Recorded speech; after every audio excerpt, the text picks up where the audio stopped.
কাশীপুর উদ্যানবাটিতে এসে আমরা শ্রীমরচিত কথামৃত থেকে কবি গীতার প্রার্থনাটি করছি।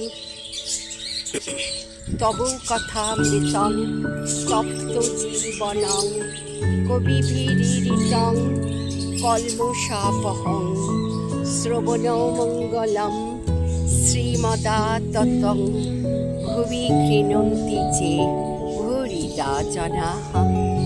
তোমার কথামৃত তাপদগ্ধ জনগানে জীবন স্বরূপ মুনিগণ কর্তৃক কীর্তিত পাপ সমূহের বিনাশক, শ্রবণ মাত্রেই মঙ্গলপ্রদ ও সকল সম্পদের আকর ইহা যিনি বিস্তৃত রূপে কীর্তন করেন, জগতের তিনি সর্বশ্রেষ্ঠ দাতা। জয় ঠাকুর, জয় মা, জয় স্বামীজি, জয় গুরুদেব। নমস্কার জানাই সকল ভক্তগণকে।